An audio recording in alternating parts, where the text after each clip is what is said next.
ओम श्री दुर्गा अष्टोत्तरशतनाम स्तोत्रम्।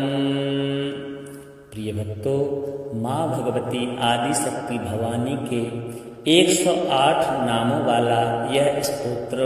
अत्यंत ही शक्तिशाली और संपूर्ण मनोरथों को सिद्ध करने वाला है। इस स्तोत्र में आदि शक्ति माँ दुर्गा के 108 नाम हैं, जिनमें से हर नाम समस्त मनोकामनाओं को पूर्ण करने वाला, शक्ति का संचार करने वाला, रोगों का नाश करने वाला, सभी प्रकार के मनोरथों को सिद्ध करने वाला, विपत्तियों को दूर करने वाला और ममतामयी माँ भगवती आदि शक्ति की कृपा प्राप्त कराने वाला है। इस पावन स्तोत्र को आप सही भक्त नित्य श्रवण करें। माँ भगवती आदि शक्ति की कृपा से आपके जीवन से सभी प्रकार के दुखों का, रोगों का, विपत्तियों का और दुख के साथ साथ में दरिद्रता का भी अंत हो जाएगा। आप सही भक्त माँ भगवती आदि शक्ति भवानी की कृपा के पात्र बन जाएंगे। तो आइए श्रद्धा और भक्ति के साथ में, समर्पण भाव के साथ में इस पावन स्तोत्र को श्रवण करते हैं। श्री गणेशाय नमः। श्री दुर्गाष्टोत्तरशतनाम स्तोत्रम्। ईश्वरो उवाच शतनाम प्रवक्ष्यामि शृणुष्व कमलानने। यस्य प्रसाद मात्रेण दुर्गा प्रीता भविष्यति। ओम सती साध्वी भव प्रीता भवानी भवमोचिनी। आर्या दुर्गा जया चाद्या त्रिनेत्रा शूलधारिणी। पिनाकधारिणी चित्रा चंद्रघंटा महातपा। मनोबुद्धिरहंकार चित्तरूपा चिताचितिः। सर्वमंत्रमयी सत्ता सत्यानंद स्वरूपिणी। अनंता भावनी भाव्या भव्या भव्या सदा गतिः। सांभवी देव माता च चिंता रत्न प्रिया सदा। सर्वविद्या दक्ष कन्या दक्ष यज्ञ विनाशिनी। अपर्णानेक वर्णा च पाटला पाटलावती। पट्टांबर परिधाना कलमंजीर रंजिनी। अमेय विक्रमा पूरा सुंदरी शुर सुंदरी। वन दुर्गा च मातंगी मतंग मुनि पूजिता। ब्राह्मी माहेश्वरी चैन्द्री कौमारी वैष्णवी तथा। चामुंडा चैव वाराही लक्ष्मीश्च पुरुषाकृतिः। विमलोत्कर्षिणी ज्ञाना क्रिया नित्या च बुद्धिदा। बहुला बहुल प्रेमा सर्ववाहन वाहना। निशुंभ शुंभ हननी महिषासुरमर्दिनी। मधुकैटभहंत्री च चंडमुंड विनाशिनी। सर्वासुर विनाशा च सर्वदानवघातिनी। सर्वशास्त्रमयी सत्या सर्वास्त्रधारिणी तथा। अनेक शस्त्रहस्ता च अनेकास्त्रस्य धारिणी। कुमारी चैक कन्या च कैशोरी युवती यतिः। अप्रौढ़ा चैव प्रौढ़ा च वृद्धमाता बलप्रदा। महोदरी मुक्तकेशी घोररूपा महाबला। अग्निज्वाला रौद्रमुखी कालरात्रिस्तपस्विनी। नारायणी भद्रकाली विष्णुमाया जलोदरी। शिवदूती कराली च अनंता परमेश्वरी। कात्यायनी च सावित्री प्रत्यक्षा ब्रह्मवादिनी। यदिदं प्रपठे नित्यं दुर्गा नाम शताष्टकं न साध्यं विद्यते देवी त्रिषु लोकेषु पार्वती धनं धान्यं सुतं जायां हयं हस्तिनमेव च चतुर्वर्गं तथा चान्ते लभेन्मुक्ति च शाश्वतीं कुमारीं पूजयित्वा तु ध्यात्वा देवीं सुरेश्वरीं पूजयेत् परया भक्त्या पठेन्नाम शताष्टकम् तस्य सिद्धिर्भवेत् देवी सर्वैः सुरवरैरपि राजानो दासतां यान्ति राज्यश्रियमवाप्नुयात् घोरोचनालक्तकुङ्कुमेन सिन्दूरकर्पूर्णमरुत्रयेण विलिख्य यन्त्रं विधिना विधिज्ञो भवेत् सदा धारयते पुरारिः भौमावास्यानि सामग्रे चन्द्रे शतविशां गते विलिख्य प्रपठेत् स्तोत्रं सा भवेत् सम्पदां पदम् श्रीजगदम्बार्पणमस्तु। सतनाम प्रवक्ष्यामि शृणुष्व कमलानने यस्य प्रसादमात्रेण दुर्गा प्रीता भविष्यति। ॐ सती साध्वी भव प्रीता भवानी भवमोचिनी आर्या दुर्गा जया चाद्या त्रिनेत्रा शूलधारिणी पिनाकधारिणी चित्रा चन्द्रघण्टा महातपा मनोबुद्धिरहङ्कारा चित्तरूपा चिताचितिः सर्वमन्त्रमयी सत्ता सत्यानन्दस्वरूपिणी अनन्ता भाविनी भाव्या भव्या भव्या सदा गतिः शाम्भवी देवमाता च चिन्तारत्नप्रिया सदा सर्वविद्या दक्षकन्या दक्षयज्ञविनाशिनी अपर्णानेकवर्णा च पाटला पाटलावती पट्टाम्बरपरिधाना कलमञ्जीररञ्जिनी अमेयविक्रमा पुरा सुन्दरी सुरसुन्दरी वनदुर्गा च मातङ्गी मतङ्गमुनिपूजिता ब्राह्मी माहेश्वरी चैन्द्री कौमारी वैष्णवी तथा चामुण्डा चैव वाराही लक्ष्मीश्च पुरुषाकृतिः विमलोत्कर्षिणी ज्ञाना क्रिया नित्या च बुद्धिदा बहुला बहुलप्रेमा सर्ववाहनवाहना निशुम्भशुम्भहननी महिषासुरमर्दिनी मधुकैटभहन्त्री च चण्डमुण्डविनाशिनी सर्वासुरविनाशा च सर्वदानवघातिनी सर्वशास्त्रमयी सत्या सर्वास्त्रधारिणी तथा अनेकशस्त्रहस्ता च अनेकास्त्रस्य धारिणी कुमारी चैककन्या च कैशोरी युवती यतिः अप्रौढा चैव प्रौढा च वृद्धमाता बलप्रदा महोदरी मुक्तकेशी घोररूपा महाबला अग्निज्वाला रौद्रमुखी कालरात्रिस्तपस्विनी नारायणी भद्रकाली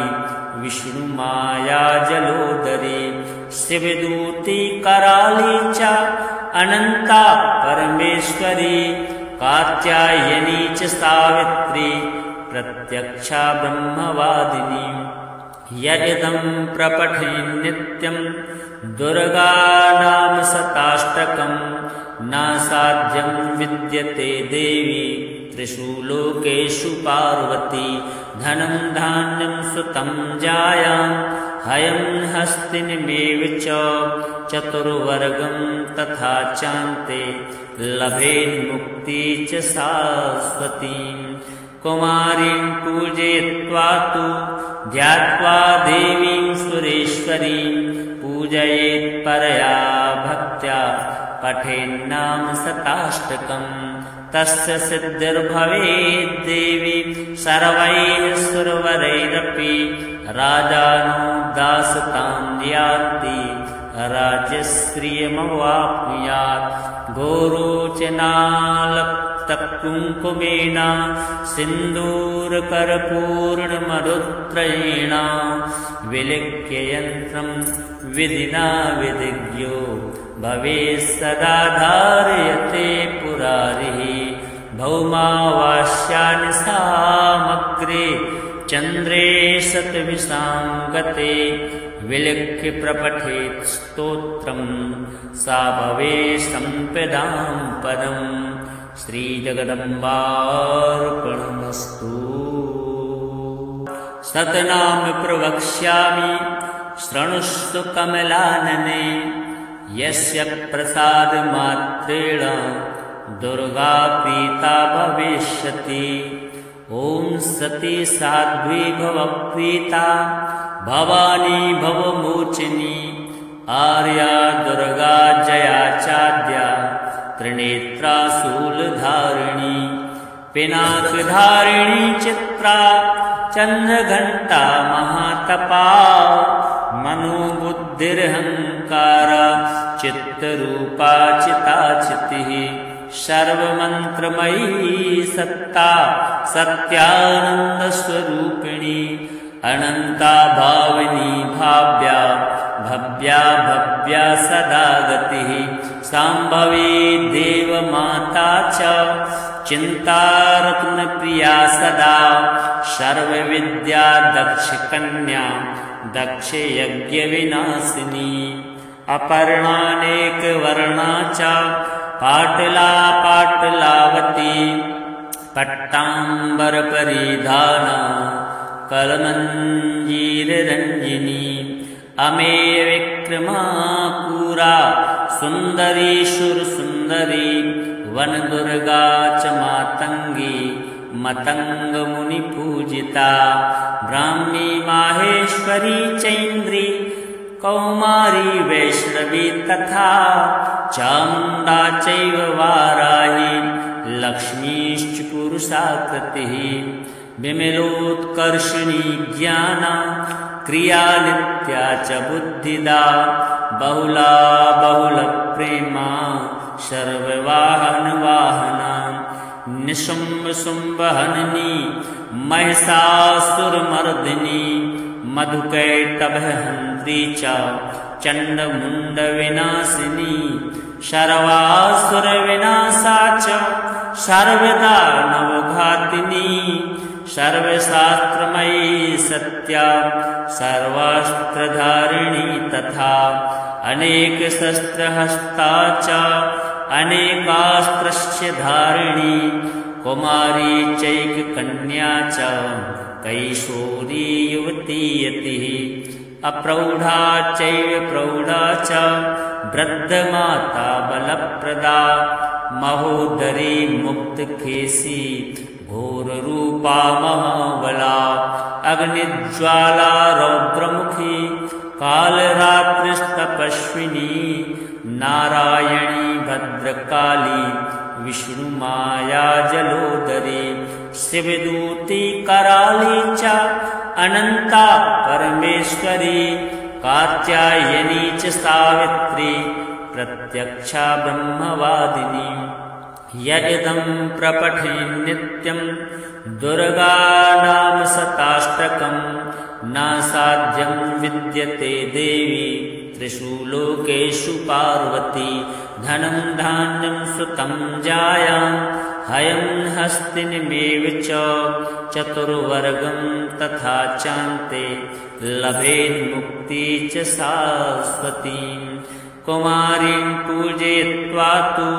ध्यात्वा देवीं सुरेश्वरीं पूजयेत् परया भक्त्या पठेन्नाम शताष्टकम् तस्य सिद्धिर्भवेत् देवी सर्वैः सुरवरैरपि राजानो दासतां यान्ति राज्यश्रियमवाप्नुयात् गोरोचनालक्तकुङ्कुमेन सिन्दूरकर्पूर्णमरुद्रेण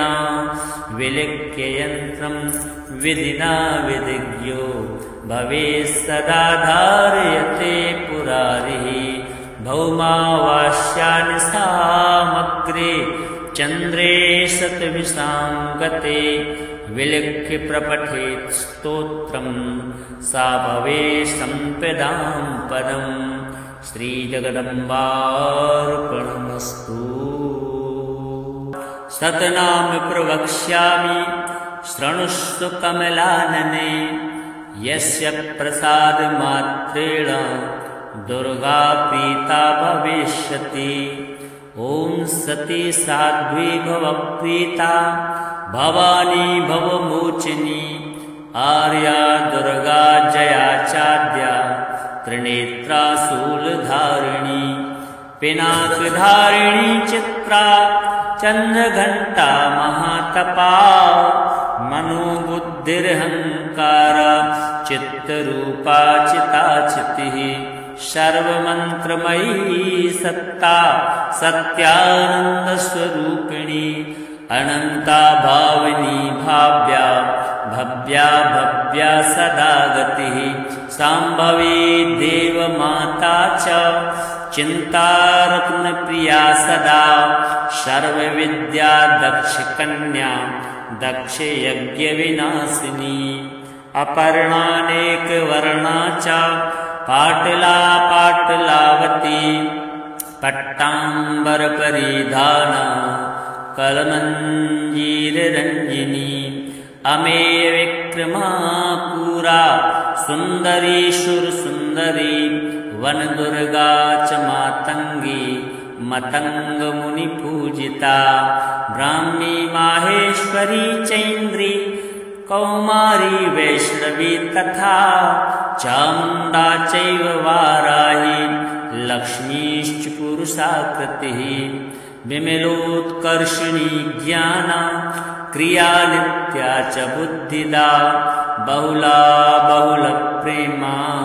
सर्ववाहनवाहना निशुम्भशुम्भहननी महिषासुरमर्दिनी मधुकैटभहन्त्री च चण्डमुण्डविनाशिनी सर्वासुरविनाशा च सर्वदानवघातिनी सर्वशास्त्रमयी सत्या सर्वास्त्रधारिणी तथा अनेकशस्त्रहस्ता च अनेकास्त्रस्य धारिणी कुमारी चैककन्या च कैशोरी युवती यतिः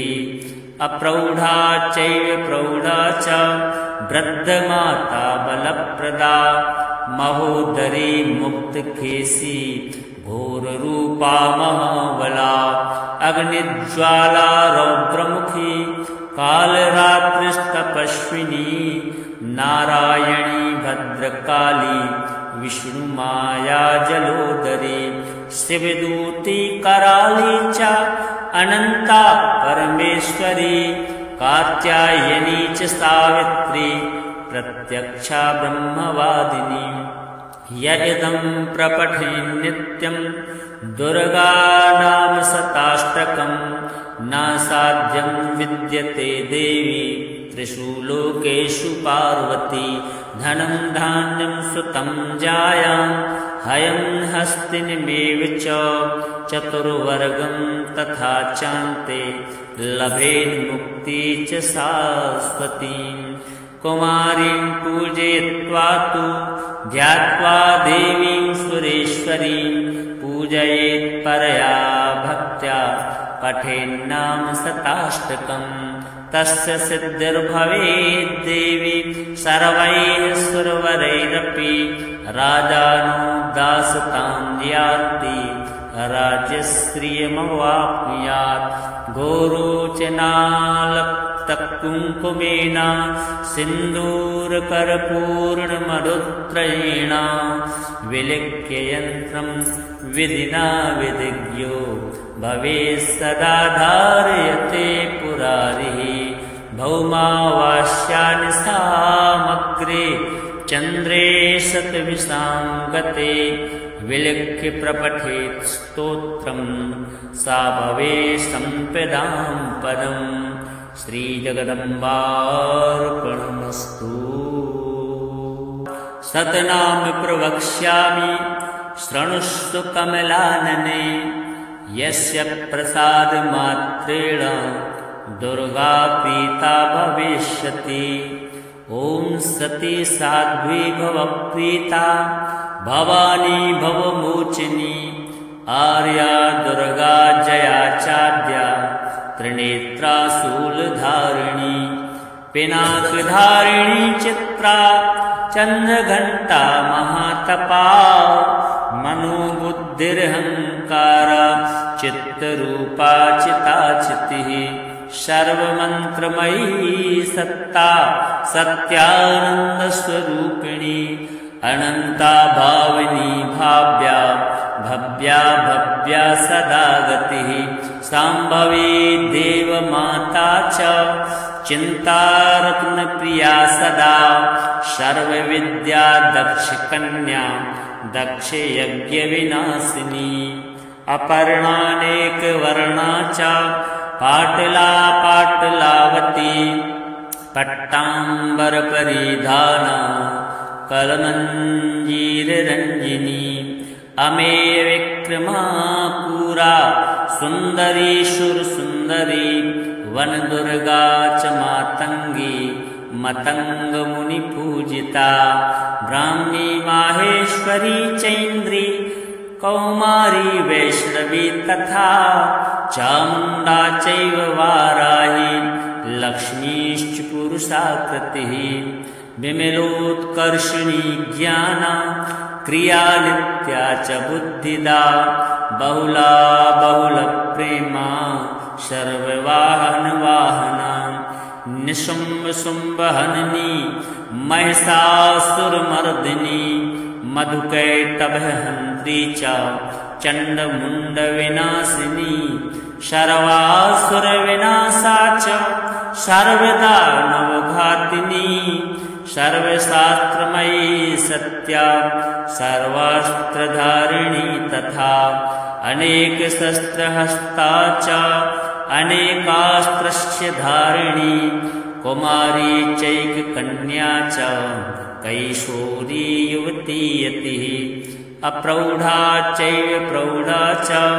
वृद्धमाता बलप्रदा महोदरी मुक्तकेशी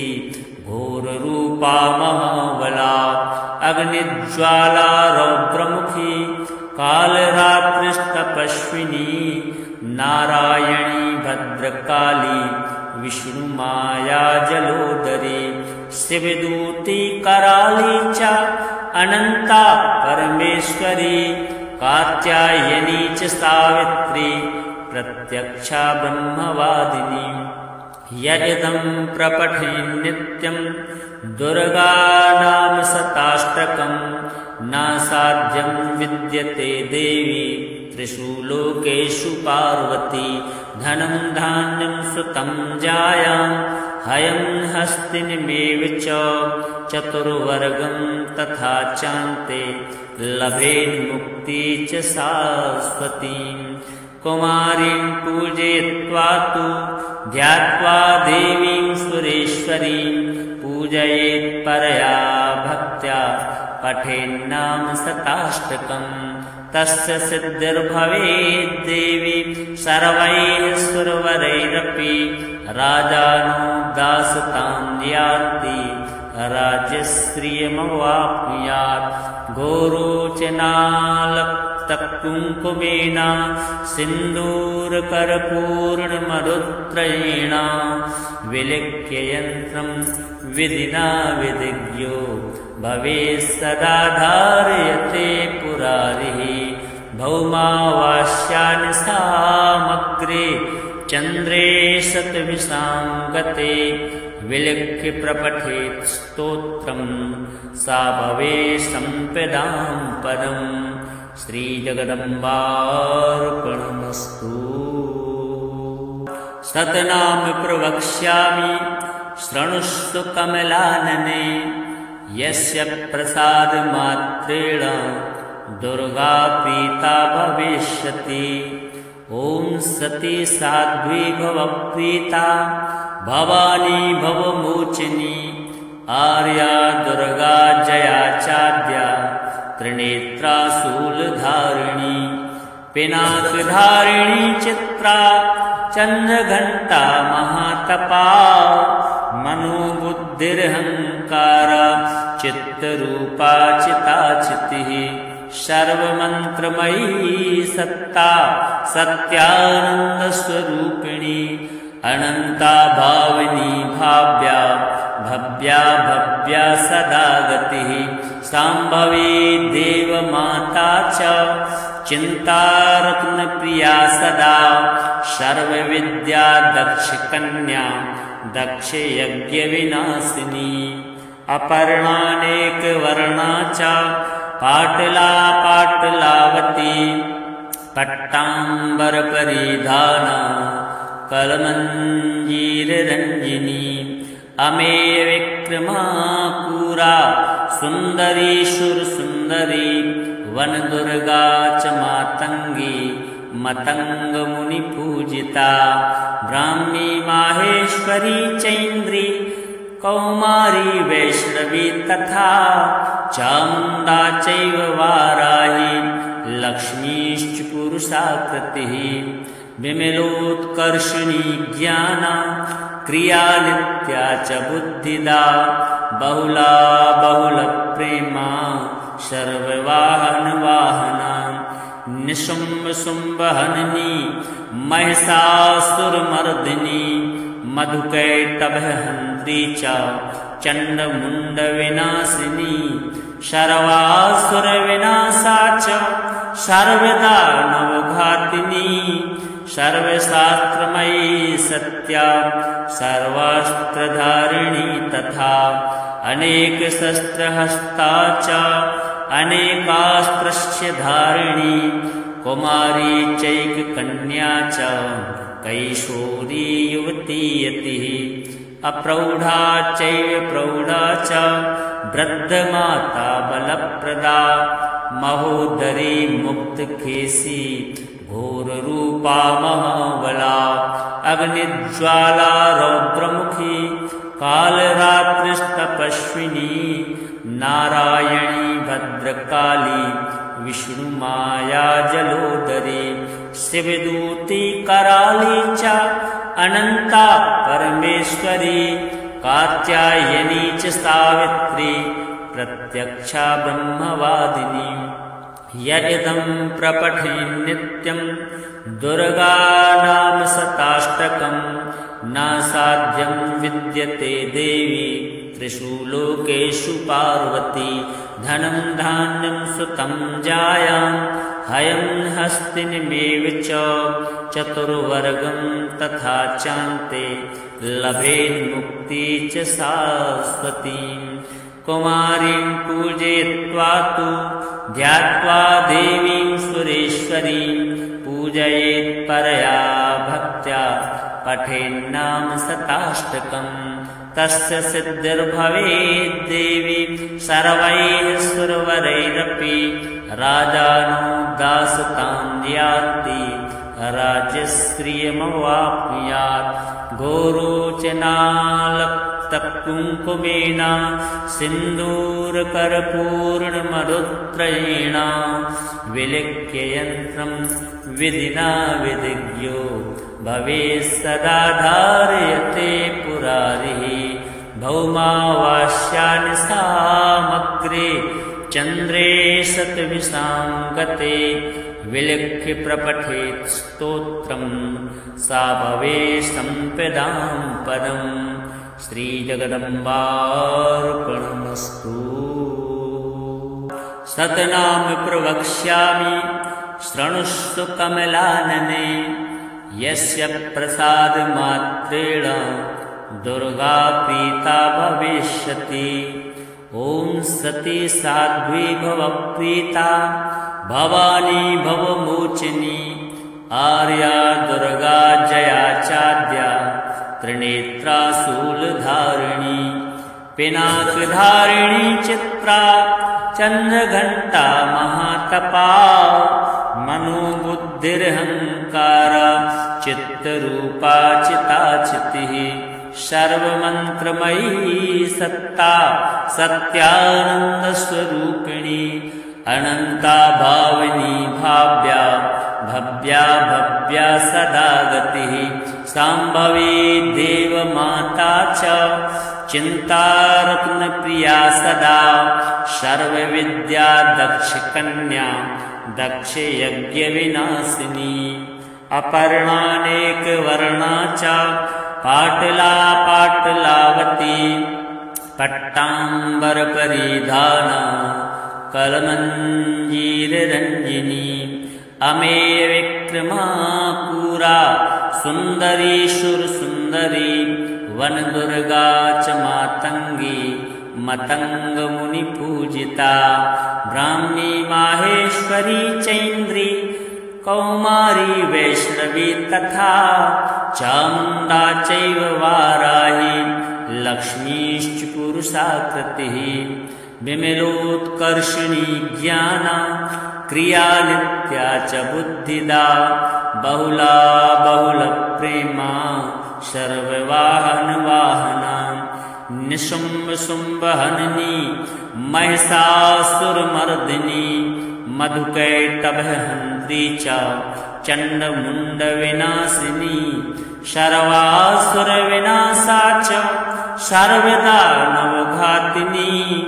सर्वशास्त्रमयी सत्या सर्वास्त्रधारिणी तथा अनेकशस्त्रहस्ता च अनेकास्त्रस्य धारिणी कुमारी चैककन्या च कैशोरी युवती यतिः अप्रौढा चैव प्रौढा च वृद्धमाता बलप्रदा महोदरी मुक्तकेशी घोररूपा महाबला अग्निज्वाला रौद्रमुखी कालरात्रिस्तपस्विनी नारायणी भद्रकाली विष्णुमाया जलोदरी शिवदूती कराली च अनंता परमेश्वरी कात्यायनी च सावित्री प्रत्यक्षा ब्रह्मवादिनी यदिदं प्रपठे नित्यं दुर्गा नाम शताष्टकं न साध्यं विद्यते देवी त्रिषु लोकेषु पार्वती धनं धान्यं सुतं जायां हयं हस्तिनमेव च चतुर्वर्गं तथा चान्ते लभेन्मुक्ति च शाश्वतीं कुमारीं पूजयित्वा तु ध्यात्वा देवीं सुरेश्वरीं पूजयेत् परया भक्त्या पठेन्नाम शताष्टकम् तस्य सिद्धिर्भवेत् देवी सर्वैः सुरवरैरपि राजानो दासतां याति राज्यश्रियमवाप्नुयात् घोरोचनालक्तकुङ्कुमेन सिन्दूरकर्पूर्णमरुत्रयेण विलिख्य यन्त्रं विधिना विधिज्ञो भवेत् सदा धारयते पुरारिः भौमावास्यानि सामग्रे चन्द्रे शतविशां गते विलिख्य प्रपठेत् स्तोत्रं सा भवेत् सम्पदां परम् श्रीजगदम्बार्पणमस्तु। सतनाम प्रवक्ष्यामि शृणुष्व कमलानने यस्य प्रसादमात्रेण दुर्गा प्रीता भविष्यति। ॐ सती साध्वी भव प्रीता भवानी भवमोचिनी आर्या दुर्गा जया चाद्या त्रिनेत्रा शूलधारिणी पिनाकधारिणी चित्रा चंद्रघंटा महातपा मनोबुद्धिरहंकारा चित्तरूपा चिताचितिः सर्वमंत्रमयी सत्ता सत्यानंदस्वरूपिणी अनंता भाविनी भाव्या भव्या भव्या सदा गतिः सांभवी देवमाता च चिन्तारत्नप्रिया सदा सर्वविद्या दक्षकन्या दक्षयज्ञविनाशिनी अपर्णानेकवर्णा च पाटला पाटलावती पट्टाम्बरपरिधाना कलमञ्जीररञ्जिनी अमेय विक्रमा पुरा सुन्दरी सुरसुन्दरी वनदुर्गा च मातङ्गी मतङ्गमुनिपूजिता ब्राह्मी माहेश्वरी चैन्द्री कौमारी वैष्णवी तथा चामुण्डा चैव वाराही लक्ष्मीश्च पुरुषाकृतिः विमलोत्कर्षिणी ज्ञाना क्रिया नित्या च बुद्धिदा बहुला बहुलप्रेमा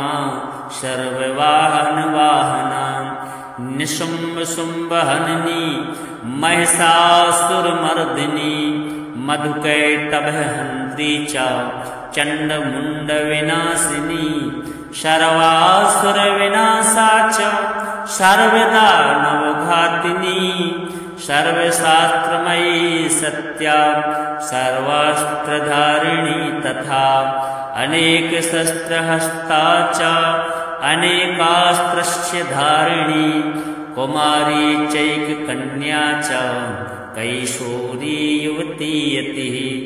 अप्रौढा चैव प्रौढा च वृद्धमाता बलप्रदा महोदरी मुक्तकेशी घोररूपा महाबला अग्निज्वाला रौद्रमुखी कालरात्रिस्तपस्विनी नारायणी भद्रकाली विष्णुमाया जलोदरी शिवदूती कराली च अनंता परमेश्वरी कात्यायनी च सावित्री प्रत्यक्षा ब्रह्मवादिनी यदिदं प्रपठे नित्यं दुर्गा नाम शताष्टकं नासाध्यं विद्यते देवी त्रिषु लोकेषु पार्वती धनं धान्यं सुतं जायां हयं हस्तिनमेव च चतुर्वर्गं तथा चान्ते लभेन्मुक्ति च शाश्वतीं कुमारीं पूजयित्वा तु ध्यात्वा देवीं सुरेश्वरीं पूजयेत् परया भक्त्या पठेन्नाम शताष्टकम् तस्य सिद्धिर्भवेत् देवी सर्वैः सुरवरैरपि राजानो दासतां याति राज्यश्रियमवाप्नुयात् घोरोचनालक्तकुङ्कुमेन सिन्दूरकर्पूर्णमरुत्रयेण विलिख्य यन्त्रं विधिना विधिज्ञो भवेत् सदा धारयते पुरारिः भौमावास्यानि सामग्रे चन्द्रे शतविशाङ्गते विलिख्य प्रपठेत् स्तोत्रं सा भवेत् सम्पदां पदम् श्रीजगदम्बार्पणमस्तु। सतनाम प्रवक्ष्यामि शृणुष्व कमलानने यस्य प्रसादमात्रेण दुर्गा प्रीता भविष्यति। ॐ सती साध्वी भव प्रीता भवानी भवमोचिनी आर्या दुर्गा जया चाद्या त्रिनेत्रा शूलधारिणी पिनाकधारिणी चित्रा चन्द्रघंटा महातपा मनोबुद्धिरहंकारा चित्तरूपा चिताचितिः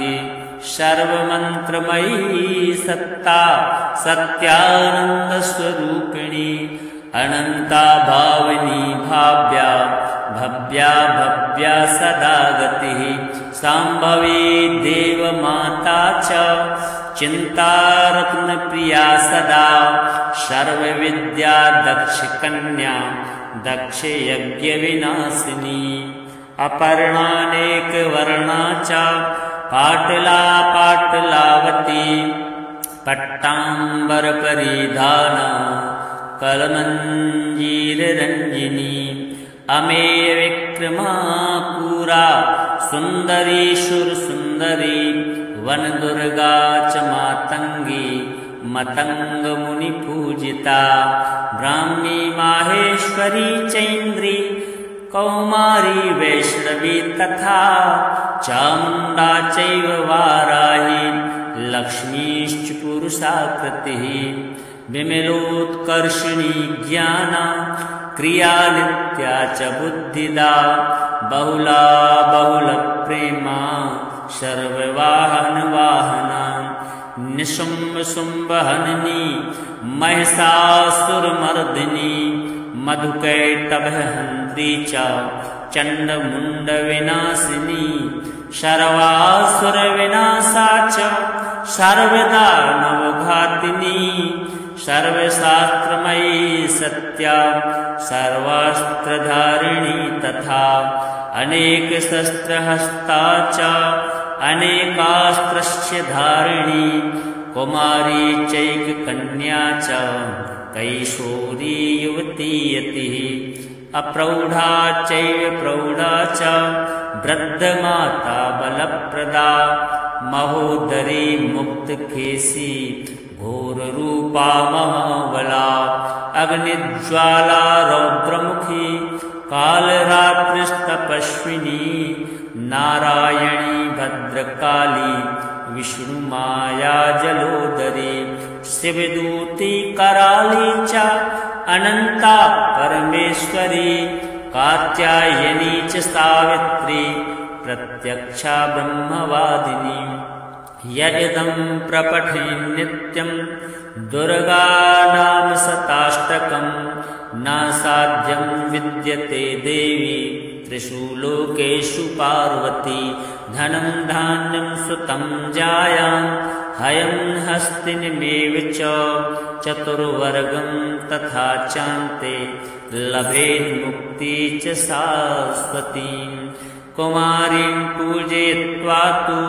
ध्यात्वा देवीं सुरेश्वरीं पूजयेत् परया भक्त्या पठेन्नाम शताष्टकं तस्य सिद्धिर्भवेत् देवी सर्वैः सुरवरैरपि राजानो दासतां याति राज्यश्रियमवाप्नुयात् घोरोचनालक्तकुङ्कुमेन सिन्दूरकर्पूर्णमरुत्रयेण विलिख्य यन्त्रं विधिना विधिज्ञो भवेत् सदा धारयते पुरारिः भौमावास्यानि सामग्रे चन्द्रे शतविशाङ्गते विलिख्य प्रपठेत् स्तोत्रं सा भवेत् सम्पदां पदम् श्रीजगदम्बार्पणमस्तु। सतनाम प्रवक्ष्यामि शृणुष्व कमलानने यस्य प्रसादमात्रेण दुर्गा प्रीता भविष्यति। ॐ सती साध्वी भव प्रीता भवानी भवमोचिनी आर्या दुर्गा जया चाद्या त्रिनेत्रा शूलधारिणी पिनाकधारिणी चित्रा चन्द्रघण्टा महातपा मनोबुद्धिरहङ्कारा चित्तरूपा चिताचितिः सर्वमन्त्रमयी सत्ता सत्यानन्दस्वरूपिणी अनन्ता भाविनी भाव्या भव्या भव्या सदा गतिः सांभवी देवमाता च चिन्तारत्नप्रिया सदा सर्वविद्या दक्षकन्या दक्षयज्ञविनाशिनी अपर्णानेकवर्णा च पाटला पाटलावती पट्टाम्बरपरिधाना कलमञ्जीररञ्जिनी अमेय विक्रमा पुरा सुन्दरी शुरसुन्दरी वनदुर्गा च मातङ्गी मतङ्गमुनिपूजिता ब्राह्मी माहेश्वरी चैन्द्री कौमारी वैष्णवी तथा चामुण्डा चैव वाराही लक्ष्मीश्च पुरुषाकृतिः विमलोत्कर्षिणी ज्ञाना क्रिया नित्या च बुद्धिदा बहुला बहुलप्रेमा सर्ववाहनवाहना निशुम्भशुम्भहननी महिषासुरमर्दिनी मधुकैटभहन्त्री च चण्डमुण्डविनाशिनी सर्वासुरविनाशा च सर्वदानवघातिनी सर्वशास्त्रमयी सत्या सर्वास्त्रधारिणी तथा अनेकशस्त्रहस्ता च अनेकास्त्रस्य धारिणी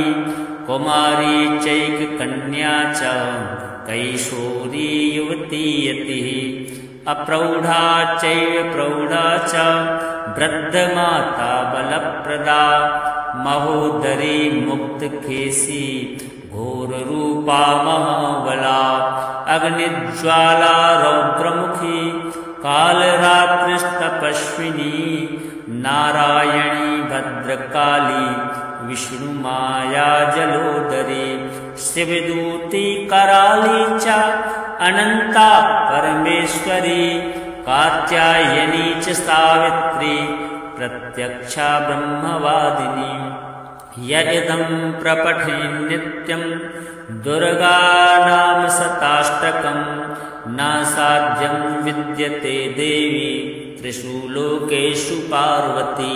धनं धान्यं सुतं जायां हयं हस्तिनमेव च चतुर्वर्गं तथा चान्ते लभेन्मुक्ति च शाश्वतीं कुमारीं पूजयित्वा तु ध्यात्वा देवीं सुरेश्वरीं पूजयेत् परया भक्त्या पठेन्नाम शताष्टकं तस्य सिद्धिर्भवेत् देवी सर्वैः सुरवरैरपि राजानो दासतां यान्ति राज्यश्रियमवाप्नुयात् गोरोचनालक्तकुङ्कुमेन सिन्दूरकर्पूर्णमरुद्रेण विलिख्य यन्त्रं विधिना विधिज्ञो भवेत् सदा धारयते पुरारिः भौमावास्यानि सामग्रे चन्द्रे शतविशां गते विलिख्य प्रपठेत् स्तोत्रं सा भवेत् सम्पदां परम् श्रीजगदम्बार्पणमस्तु। सतनाम प्रवक्ष्यामि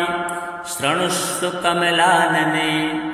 यस्य प्रसादमात्रेण दुर्गा प्रीता भविष्यति।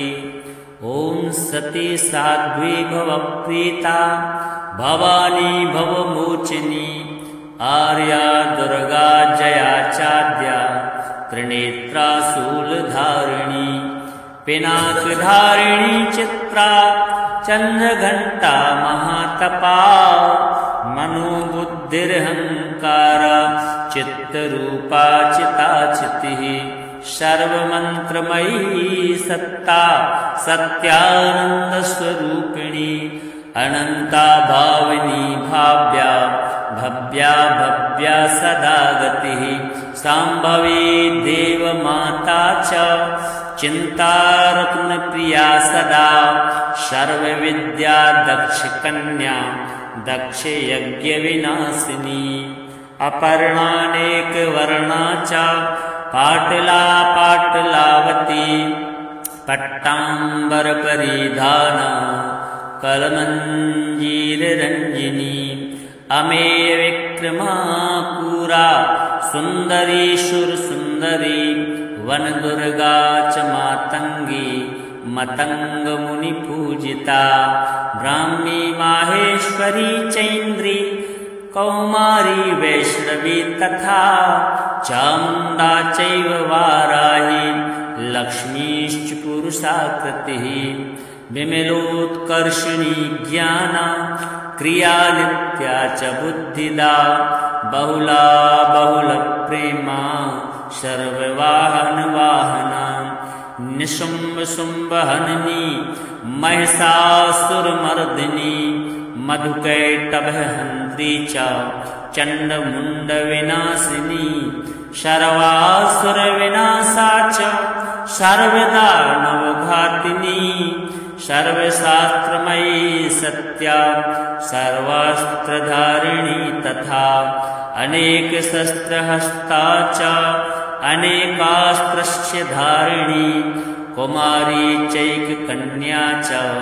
कैशोरी युवती यतिः अप्रौढा चैव प्रौढा च वृद्धमाता बलप्रदा महोदरी मुक्तकेशी घोररूपा महाबला अग्निज्वाला रौद्रमुखी कालरात्रिस्तपस्विनी नारायणी भद्रकाली विष्णुमाया जलोदरी शिवदूती कराली च अनंता परमेश्वरी कात्यायनी च सावित्री प्रत्यक्षा ब्रह्मवादिनी यदिदं प्रपठे नित्यं दुर्गानाम शताष्टकं न साध्यं विद्यते देवी त्रिषु लोकेषु पार्वती धनं धान्यं सुतं जायां हयं हस्तिनमेव च चतुर्वर्गं तथा चान्ते लभेन्मुक्ति च शाश्वतीं कुमारीं पूजयित्वा तु ध्यात्वा देवीं सुरेश्वरीं पूजयेत् परया भक्त्या पठेन्नाम शताष्टकम् तस्य सिद्धिर्भवेत् देवी सर्वैः सुरवरैरपि राजानो दासतां यान्ति राज्यश्रियमवाप्नुयात् घोरोचनालक्तकुङ्कुमेन सिन्दूरकर्पूर्णमरुत्रयेण विलिख्य यन्त्रं विधिना विधिज्ञो भवेत् सदा धारयते पुरारिः भौमावास्यानि सामग्रे चन्द्रे शतविशां गते विलिख्य प्रपठेत् स्तोत्रं सा भवेत् सम्पदां पदम् श्रीजगदम्बार्पणमस्तु।